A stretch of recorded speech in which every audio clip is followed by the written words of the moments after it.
What's going on, Cougar fans? Peter Borkowski here on the Cougar Sports Network, bringing you this edition of Coaches Weekly. And once again, I'm joined by head coach of CUC Women's Lacrosse, Coach Scott. Welcome back to the show. Excited to talk to you today.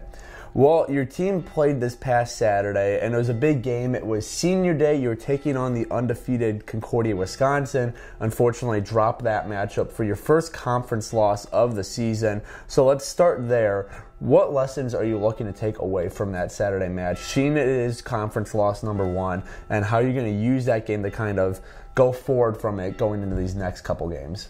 Yeah, so I think for sure it was a hard loss to take, especially for all of our seniors. There's a big bunch, and they have never lost to that team before. So played some close games in the past, but definitely you could see it on their face, kind of like, you know, the feeling of it, and that they don't want something like that to happen again. So in the end, it kind of, you know, it was in our hands. We made a lot of turnovers on the clear.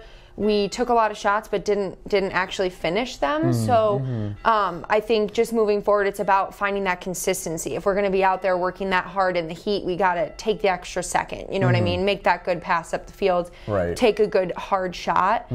So it's actually worth it. So they definitely know that that's, you know, what they need to keep in the back of their mind to work on and to move forward so we can be successful in these last few conference games. And you mentioned that big group of seniors. There were 7 of them to be exact.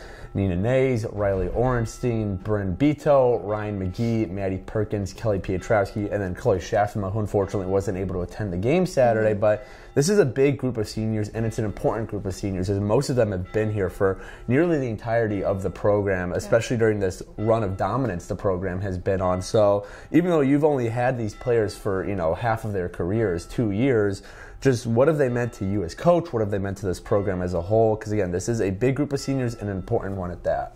Yeah, absolutely. So I would say they're kind of like the heart of the team.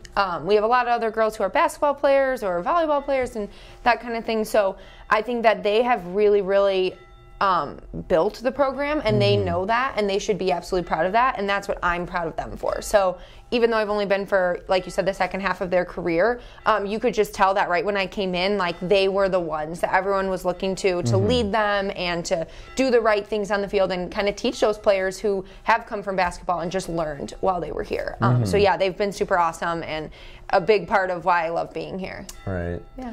Well, the schedule continues today. You guys travel to the Illinois Institute of Technology.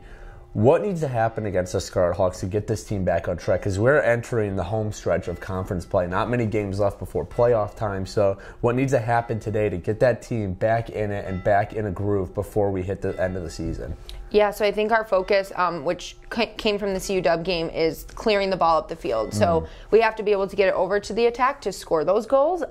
So I think that's kind of like the big switch that needs to happen from that game to this one. And it's just taking the extra second to get the ball all the way up the field.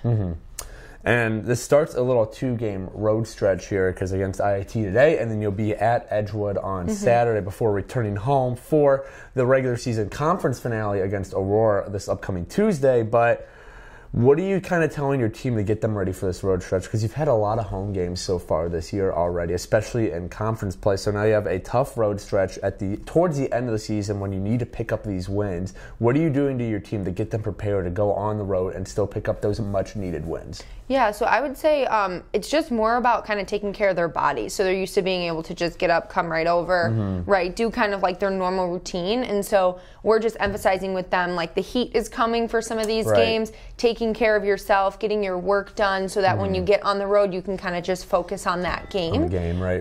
Yeah, so that's pretty much what I would say we've been kind of honing in on them this past week. And yeah, hopefully we see some success in both the games. Well, hopefully that turns into a win today as the Cougars travel to IIT. That is a 3 p.m. start time. Coverage can be found at our website, cucougars.com, and then they're on the road again this upcoming Saturday at Edgewood. That's a 12 p.m. start time as well. That game can be found at our website. But Coach Fran, thanks again for joining me today. Good luck today. Good luck Saturday. I'm excited to talk to you next time we speak. But until then, this is Peter Borkowski signing off of the Cougar Sports Network and wanting to say, as always, go Cougars.